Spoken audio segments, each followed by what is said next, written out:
Live from KSAT 12. Good Morning San Antonio starts right now. And a good morning to you. It's Tuesday, September 19th. Happy Tuesday. Thanks for joining us. We hope you enjoyed the morning so far because it's kind of nice out there for now.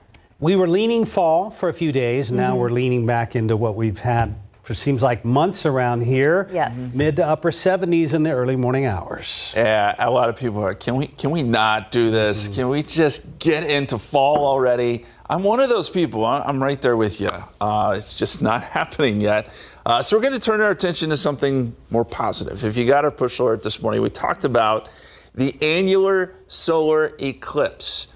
That's 25 days away. So what is this? So what is going to happen over the next 2 years is San Antonio's in an incredible place, an incredible spot, because we're going to get two eclipses that cross right over us. And so we get the annular solar eclipse this year, the total solar eclipse next year. So this is the first of two big ones. Now, what will happen during the annular is you'll see the moon move in front of the sun, but the moon's a little bit smaller, so you'll get the ring of fire like you see there on your television screen, which is going to be a really cool sight to see. You'll still need your glasses. You'll still need your eclipse glasses or a pinhole camera or something like that. But it will be pretty awesome. We're going to have more information. We're going to have some more stories for you coming up here in the coming weeks before we get to that big eclipse. Again, 25 days away. And yes, there's the ring of fire, which will look really cool. Weather where you live right now, we've got clear skies, 78 degrees at the airport. Heat index is at 80. Seguin 71, Bernie 73. So it's starting to warm up, and temperatures noontime 88. We go up to 96 today. Mostly sunny. Heat index should be somewhere around 97, 98. But my concern is we get later into the week, the heat index can get as high as 100. We'll talk more about that hot forecast coming up. But we're going to toss it over to Steven now. It's Tuesday. Hopefully it's not looking like Tuesday on the road, Steven. Tuesday is my least favorite day of the week, so there's that. But things have been a little bumpy out there, Justin. Let's get a look here at 35 at 37. Now, this is a site where we had a crash actually reported earlier, but now it does look like we have some sort of stalled 18-wheeler out there as well. We are seeing traffic move through the area without any trouble, but still be on the lookout. I'll have to talk to our friends at TransGuide to get more specifics on this particular scene. But let's get you to our map and show you what's taking shape out there, because you can see it along I-35 southbound right there at I-37. And we still have some residual congestion that's lingering around our map, but still also other issues have popped up. We take you over here at 410 westbound at Broadway. We do see another crash reported, and it is causing an issue in the westbound lanes of 410. Be on the lookout there. I do want to take a jump back down over here, though. We did have another crash. This one was a major crash that was reported along I-10 eastbound at Presa. Looks like that's cleared out, but still, again, a lot of that residual congestion seems to be the story. And we have a lot of that still on our map, so we are not in the green just yet, but we're going to watch things closely. And obviously, I hope everyone's doing okay, but we'll get another look here at I-35 at 37. Things are moving, but I'll talk to our friends at TransGuide to get more details on what exactly is taking shape out there now. I'll have an update in the next few minutes. Guys. Stephen, thank you. New this morning, a baby's life endangered after being left inside a vehicle for about 3 hours, and the baby is still in critical condition right now. The baby's father, a now former Bexar County Sheriff's deputy, was arrested and is facing multiple charges. 31-year-old Antonio Almaraz is the man accused of causing serious injuries to his 2-month-old baby. According to a news release, Almaraz had taken to his child to the doctor for a routine appointment and returned home about an hour later yesterday. Investigators said Almaraz reportedly turned off his vehicle, went inside, and left the baby inside the vehicle. It wasn't until about 1 p.m. that the baby was discovered unresponsive. The baby was taken to Methodist Hospital, where the infant remains. Almaraz initially gave deputies conflicting statements about what happened, but investigators were able to piece together what actually happened.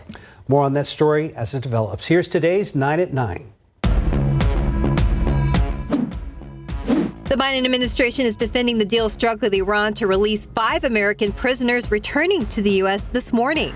White House officials say Iran has agreed to use the money from the swap only for humanitarian needs. However, Republicans call it a ransom payment and warn Iran will use the money to fund terrorism. Iran's president said they will use the money however it sees fit. But the Biden administration insists U.S. officials will approve each transaction. For the first time in U.S. history, the national debt has hit a milestone, topping $33 trillion.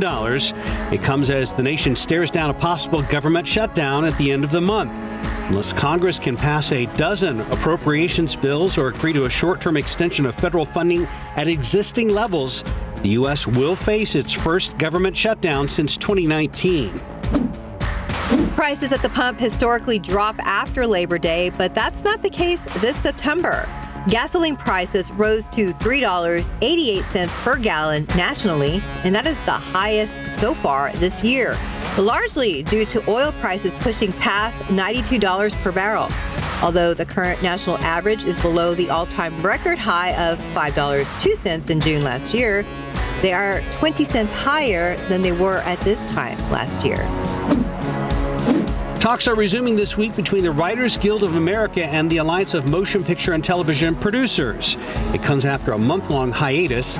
The last time the two groups met, nothing of substance came out of that meeting. Members of the WGA have been on strike for 140 days. They're asking for better wages, among a number of demands. So far, the two sides have made progress on artificial intelligence regulations, though there is still said to be little disagreement there. Most DirecTV subscribers should be getting back access to Nexstar's more than 170 local stations. The companies say they've reached a deal to resolve their dispute after a more than 2-month blackout.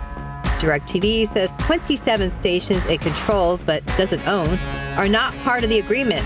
Disputes over retransmission fees are increasingly common as more subscribers switch to streaming services.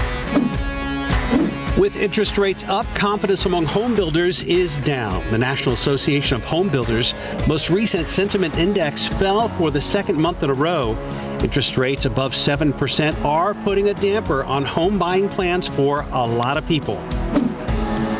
Twitter, now called X, may not be a free platform for much longer. Elon Musk says X is moving to a small monthly payment for all users. He claims it's the only way to combat bots on the site. Musk did not say exactly how much the subscription would cost or when it would take effect. Macy's is getting ready to add some holiday help. The retailer expects to hire about 38,000 full and part-time workers for the holiday shopping season. That's down a bit from last year, and about half of the holiday hires at Macy's in 2021. Amazon is kicking off holiday shopping. The new Prime Big Deals will be October 10th and 11th, just like July's Prime Day. You'll have to be a Prime subscriber to take advantage of most of the savings. Expect big discounts on tech, clothing, and plenty of other items. And that's today's 9 at 9. In your morning headlines, former President Donald Trump will not be at the next debate, but still will be getting a lot of attention. And the Crown Act getting tested over in Houston. Plus, high-flying electric taxis are on the horizon. David Sears is here with all the morning headlines. Not sure about this electric taxi thing. They haven't hard enough time with the electric cars. Mm-hmm. Not sure what one up. We'll talk about that in just a second. First, let's start with this. Former President Donald Trump looking to extend his Republican primary debate no-show record to 2-0. According to the New York Times, Trump's going to skip the debate later this month in California and be at the Detroit to deliver a speech. Trump will be delivering a speech to the auto workers who are on strike. Trump has been directing social media posts to those workers, trying to show support. He has criticized the union leader, Shawn Fain, for not doing a good job. The strike against the big three automakers will be in its 5th day today. Trump has said he didn't need to debate the other primary candidates since he has such a big lead in the polls. The debate set for the 27th. As of now, it looks like there will be only 6 candidates on the stage without Trump. Just outside of Houston, a lot of controversy surrounding a Barber Hill School District student. It has to do with this student and his hair, at least the length of his hair. According to Dorisha George, her son Daryl has been kept in suspension for over 2 weeks now because the school says his dreadlocks violate the dress code. Here's what the controversy is about. If Daryl lets the dreadlocks down, they go lower than his eyebrows and his earlobes, and that's against the school's policy. But here's the twist to all this. There is a new law that has just gone into effect. It's called the Crown Act. It bans discrimination based on hair texture or hairstyles associated with race. The school says they are within the law. Mom disagrees since Daryl wears his hair up to school. They said that when let down, his hair is below his eyebrows, which they never seen his hair let down because, as you can see from pictures, from all the pictures, his hair is always up. So they just basically picking with my child. He's going to go to school every day. He's going to go to school in dress code, not violating a dress code. The family now has an attorney. He plans to file a discrimination lawsuit and an injunction to get Daryl out of suspension if he continues being punished for his hair. And finally, welcome to the first of a kind flying taxi manufacturing plant.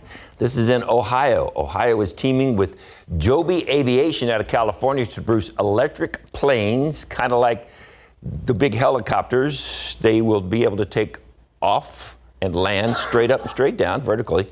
They will carry 4 passengers and can travel up to 100 miles. Should be good to fly in 2025. Don't know how you hail one. You stand on the corner and wave in the air and just look up. That and Wouldn't it be weird if it became as commonplace as ordering an Uber? How'd you get here? Yeah. Oh, I ordered a Joby versus an Uber. But, those are big. How do they fly down the street? Where do you catch them? Got to go out to like someplace and catch it? That's not exactly a car size. Yeah, they have to land somewhere. Yeah. We have a nice rooftop here at KSAT. So you got to get a ground taxi to take you to the air taxi. Right. Yeah. Is that how that works? Possibly. Possibly, yeah. Unless they have them at some point all over. We have a couple years to figure it out. Yeah, you just send up a flare. I'm all confused. Just give me my truck. Let me drive down the street. Fair enough. Thank you very much, David. 9:09, 78 degrees, still ahead on GMSA at 9. In honor of National Child Passenger Safety Week, we have an expert joining us later to talk about car seat safety. And it's Hunger Action Month. Up next, Tiffany Huerta shows us how food is fueling our children around the Alamo City. Welcome back. 9:13. The San Antonio Food Bank fights hunger year-round, and they work with hundreds of organizations and schools to continue their mission. Well, for Hunger Action Month, Tiffany Huerta shows us how the food gathered is helping children thrive and learn. I know that when I'm hungry and I eat, even if it's like something small like an apple or a banana, it fills me up because just having that feeling of not having anything in your stomach, it feels horrible. You feel sick, you feel nauseous. 17-year-old Jose Herrera wants to make sure people in our community don't experience the feeling of hunger. He is one of the students at Burbank High School taking action against hunger. It's a topic close to his heart. Me and my family, we used to live in a shelter, so we do know about that struggle of having to be at home at a certain time, not knowing if we're gonna eat that day, not knowing that we're gonna have money for clothes for school, with supplies. Herrera says they are in a better situation today and now focuses on giving back. He joined his football teammates to help distribute food provided by the San Antonio Food Bank. I have teammates that have been there before, that I've known for a while, that have been through that struggle. So, we kind of share our stories while we're out there. We talk to the people too, we have little conversations with them, those couple of seconds to get to know them so they could leave with a smile.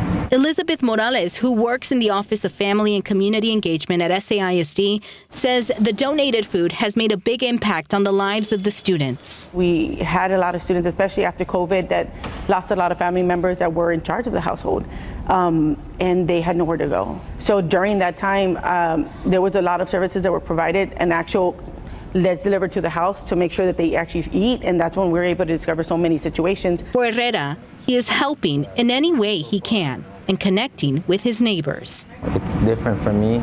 I can feel what they're feeling. So for me, it's a different level of joy being able to just give. Tiffany Huertas, KSAT 12 News. And we would like to continue this conversation, so we're hosting a Hunger Action Month Town Hall this Friday at 2:30 p.m. and you can hear from our leaders with the San Antonio Food Bank, and you can also learn how you can give back. So listen to the inspiring stories from the community, and you can tune in for that on Friday afternoon.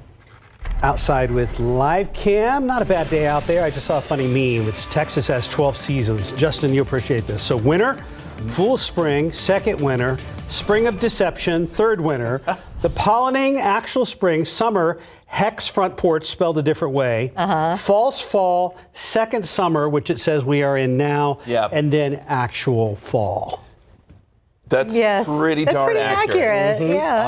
I love the pollinating. I didn't even know pollinating was a word. It is now. It is now. We know how that goes too. Thankfully, the pollen hasn't been so bad, but the heat, man. We are now in this second summer. I went on the record last week saying we're not going to hit 100. I don't think we do, but the heat index is probably going to get there. So it's just one more thing we got to worry about. Let's start with the lakes, and this has just been sort of a source of bad news over the last, 2 years, honestly. But Amistad still going down. It's at 34%, down 50 feet. Medina at 4%, near a record low. But, I mean, that's about as low as it can go. It's down to 86 feet there. It was just a little bit lower back in 2015 before we got the rains. Then, of course, Canyon. We've talked a lot about Canyon Lake. It's 66% down to 18 feet. That's a record low. And Choke Canyon's at 27%, down 26 feet. I wish I had better news, but I don't.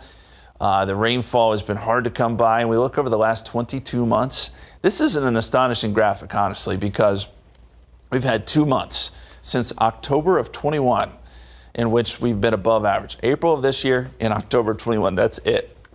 Otherwise, we've been below average each and every month, including this month, where we are now below the average. So rainfall it does not want to show up in the forecast. And as we look at the extended forecast, I unfortunately had to take some rain chances out of Sunday, put them into Monday, and even then I'm not too confident that we're going to see rainfall because the front that we were hoping that would generate some rain doesn't get here. It stalls out. So this is where we are, still in a very dry pattern.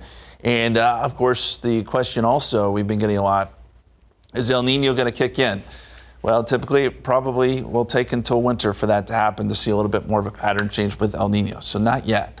78 at the airport, 79 New Braunfels, 71 in Seguin, 73 Bernie. Heat index is starting to show up. Feels like 82 in New Braunfels, feels like 80 here in town. Any sort of cloud cover, but we're not seeing that here around San Antonio. There's a little patch of morning clouds out there near Kerrville, Hondo, Rock Springs, but that will quickly dissipate. 79 in New Braunfels, 78 Kennedy, 79 Katua. Temperatures low to mid 70s here around San Antonio, but warming up now. And as we look at the dew point trend over the next 6 days, so this plays into the forecast as well. We'll see dew points rise into the mid 60s by the time we get in Friday and Saturday. And that's why I think we'll have heat indices to worry about with that kind of humidity. So it'll feel like it's above 100 in many cases. So it is feeling a lot like summer. There's a look at the high temperatures in the week ahead. And as we look at the heat index, it could go as high as 102 by Saturday, unfortunately. So very steamy. Here's the setup, and here's why we're seeing a lot of this heat. There's the old heat high. Still has influence over us. And it's starting to shift a little bit closer, and that's why temperatures go up just a hair. It's directing all the rain around us. And as we look at the potential rainfall through Sunday, it's just not here because this thing noses in and just kind of takes away any sort of chance, and it keeps that front from really advancing south and bringing better rain chances for us. So here's how I think the 7-day forecast looks. 97, as we said, Wednesday, Thursday. Near that number Friday, Saturday, even Sunday now we have a high of 97. Maybe a bit of a cool down on Monday with 94 and 20% chance of rain. That's about the best I can do right now. So yeah, second summer is setting in. Mm-hmm. All right, but at least it's not the first summer. We're done with that. We're in the second summer, yes. Ready for fall. And I mean, if we don't get a good front by the time we get into October, man, I'm going to have to send a strongly worded letter to Mother Nature. Understood. Yeah. And there's stuff that comes with those fronts, but we don't want to go there yet. Correct. No. Right. Yes. It starts with mountain and ends with ends with R. Okay. 920, 79 degrees. A lot of changes coming to San Antonio ISD. Just ahead, what to know if your child's school is part of the Right Sizing Initiative. And we told you last month about a teen being recorded in a Forever 21 department store dressing room. What the family of the teen is saying now, that's up next. Last month, a teen said she was recorded while in the changing room of a Forever 21 store. Now the family believes the store should also be held responsible. John Paul Barajas spoke to the family's attorney and the girl's mother about this invasive incident that's still affecting them today. I think he was recording me. I know he has me on camera. I saw his phone recording, and her voice is just shaking really bad. It's a phone call one mother says she'll never forget. Her 14-year-old daughter called her from the Forever 21 at La Cantera, where she says she saw a phone pointed up at her underneath her changing room door. Yeah, it's awful. It's awful. You can't take that back. You can't, rewind it. It's heartbreaking. The woman asked that both she and her daughter remain anonymous. And as much as they want to forget going back to school shopping on August 11th, it's a day that continues to haunt her daughter. She's feeling really bad about herself. She feels violated. The 14-year-old took a picture of the man who she says is responsible. But KSAT is blurring his face because San Antonio police have not identified a suspect and no arrests have been made. Now the family's attorney, Adam Cortez, says they also want Forever 21 to be held accountable. Forever 21 was aware of this man. They recognized him from his distinctive sneakers and had prior complaints about him, yet was still able to enter the store and enter the unisex dressing room. So that's a bit disturbing. John Paul Barajas, KSAT 12 News. Cortez says his clients have filed a claim with Forever 21 for negligence, but he says they hope to come to some sort of agreement without a lawsuit. We emailed Forever 21 for comment, but have not heard back from them.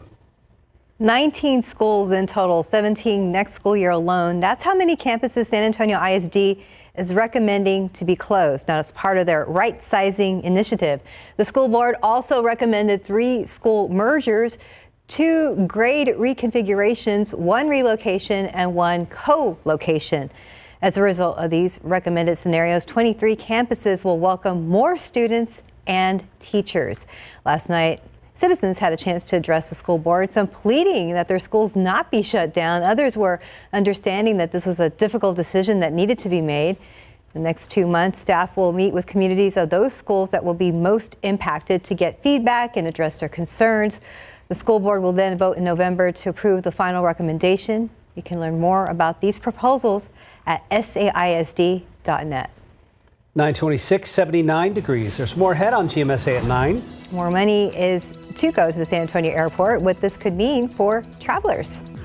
And speaking of keeping all travelers safe, we're getting ready to talk to an expert at Consumer Reports about car seat safety.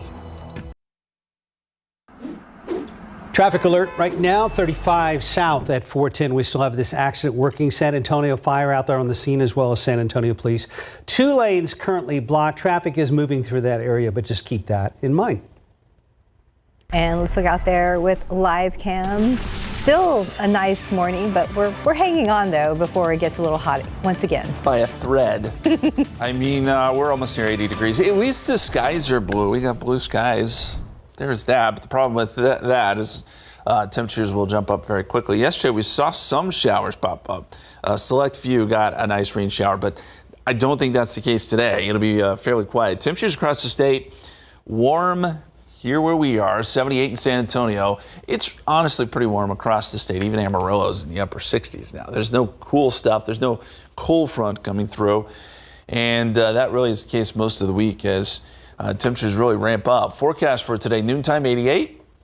Make it up to around 96 today. Mostly sunny, rain chances not there. 89 at 8 o'clock, 86 at 9 p.m.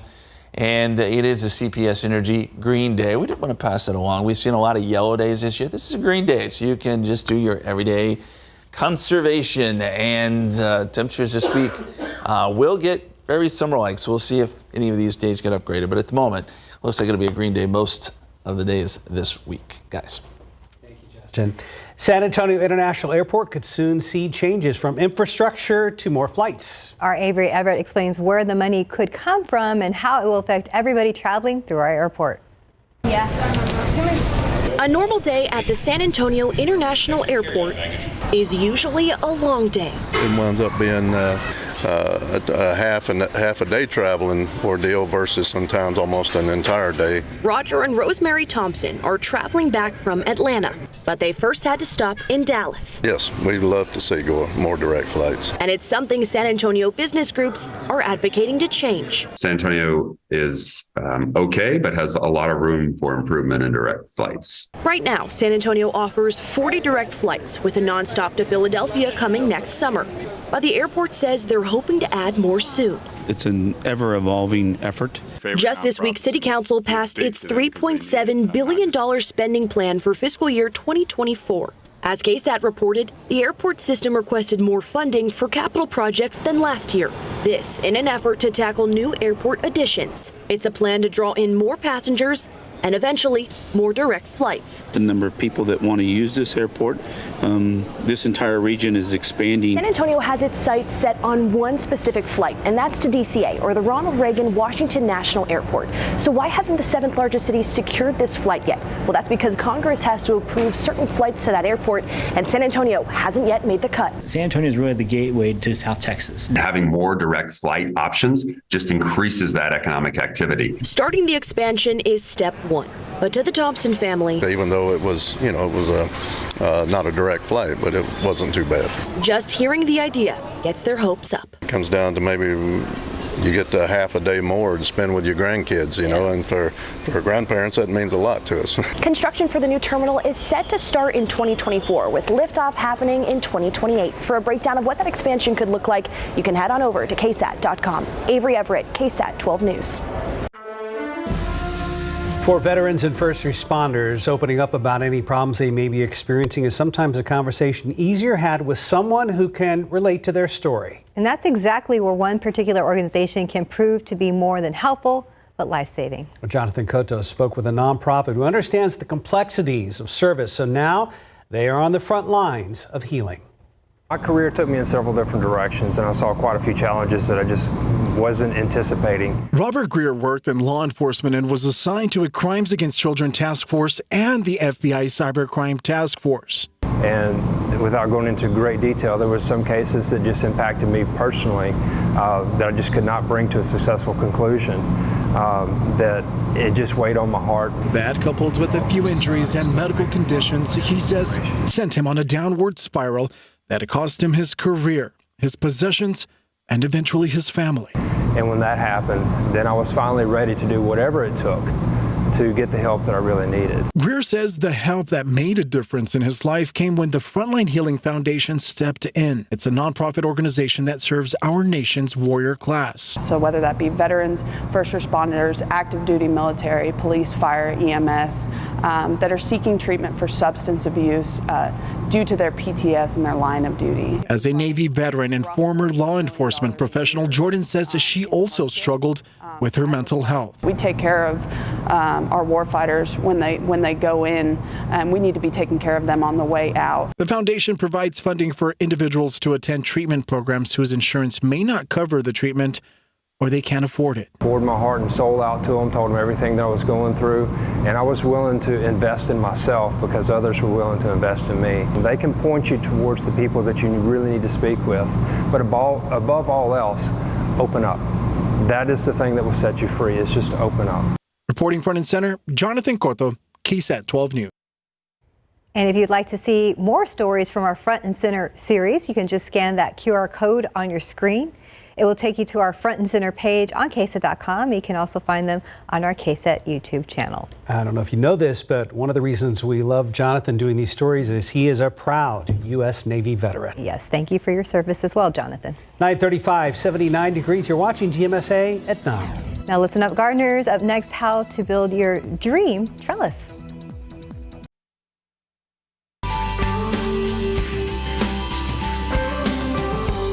Join us for the 10th annual Head for the Cure 5K Run Walk on Saturday at 8 a.m. at Providence Catholic School. Use the code KSAT to get $5 off registration and head to KSAT.com for more information.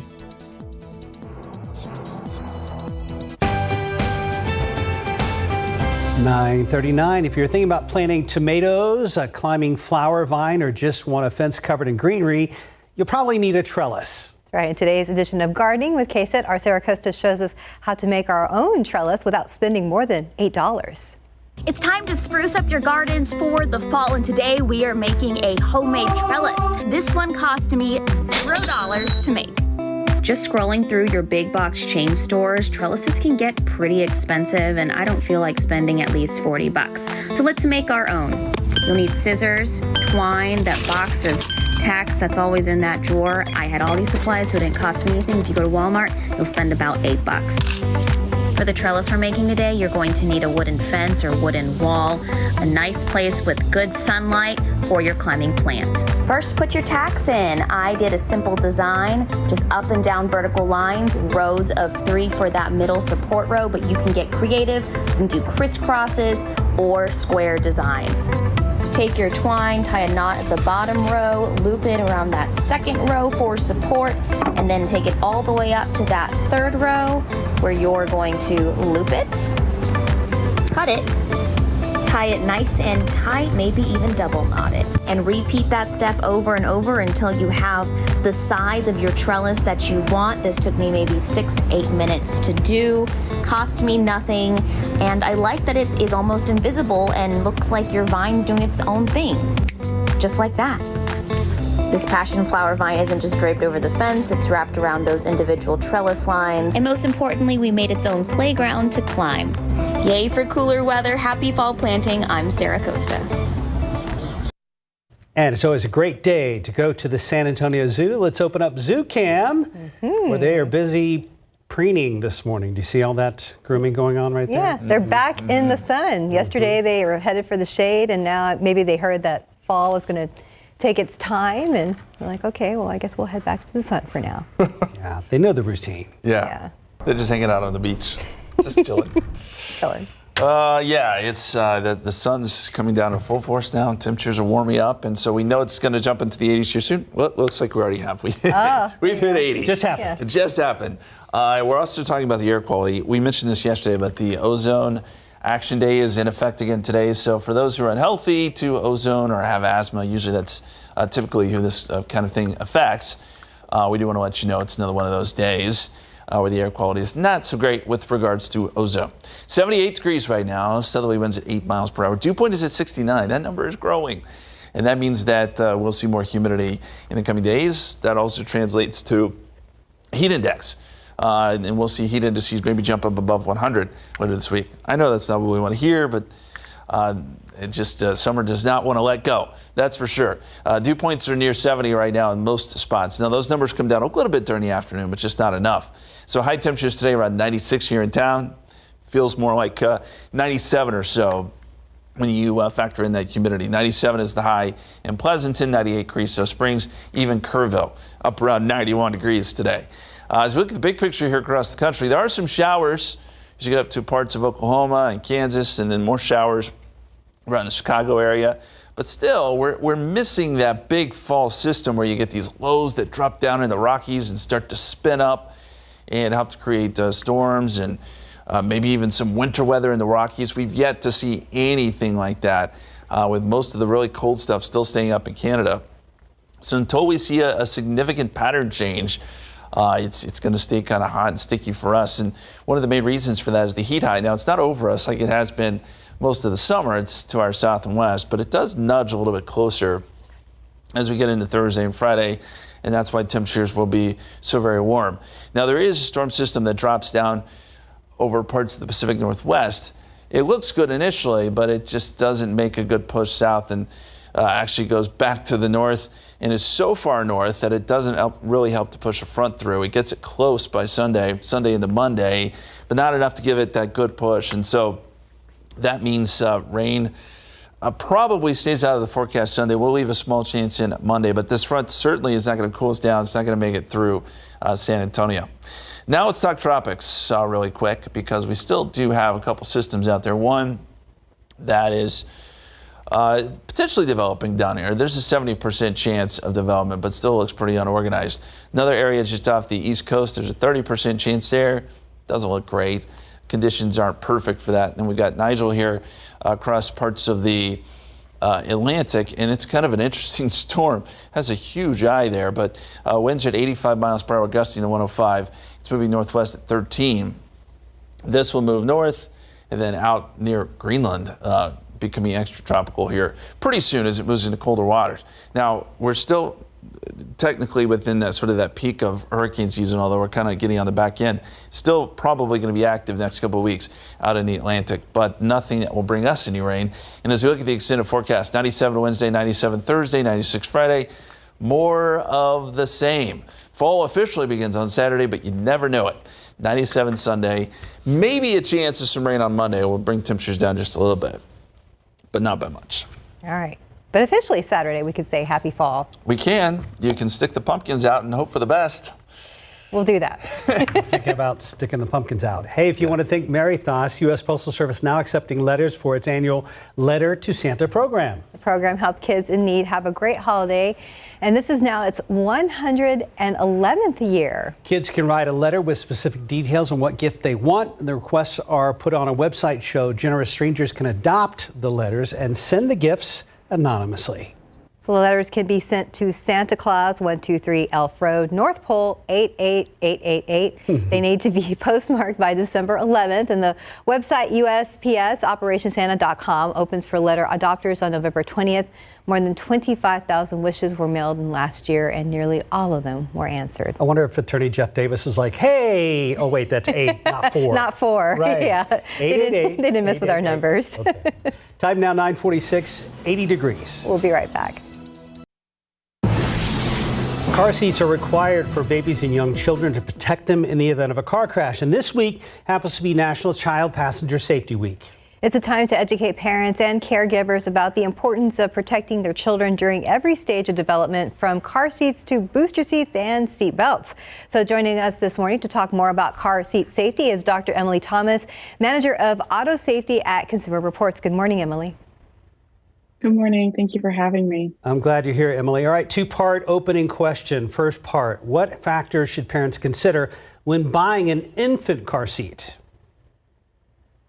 Buying an infant car seat can be a really overwhelming decision for parents because there are so many options out there. And Consumer Reports has tried to make this easier by providing you with ratings and recommendations based on our testing. And we look at important factors such as ease of use. How easy is it to make the various adjustments that you need to do? How easy are you able to get a secure installation in your own vehicle? And looking at crash protection. As you said, all seats have to be crash tested and they have to meet the minimum safety standards for the U.S. However, our testing goes beyond the federal standard and helps consumers know what additional margins of safety does this seat provide compared to its peers. All right, Emily, I think you answered both my questions. Perfect. So we'll move on. Well, yes. And how does Consumer Reports go about testing car seats? We do so in a really rigorous manner. We do ease of use with every seat that we have. And then for our fit to vehicle, or how well we're able to get secure installations testing, we use 5 test vehicles that every car seat is installed in for every unique seating position and every orientation of that seat. For our crash test program, as I said, we go beyond the federal standard. So it's a higher energy test that is more representative of a vehicle interior and a rear seat environment. So we use a real vehicle seat.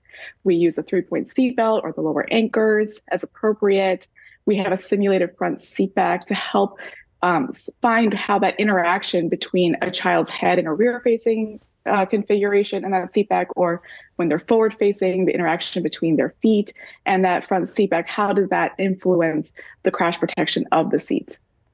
And so what was consistent with the best performing models?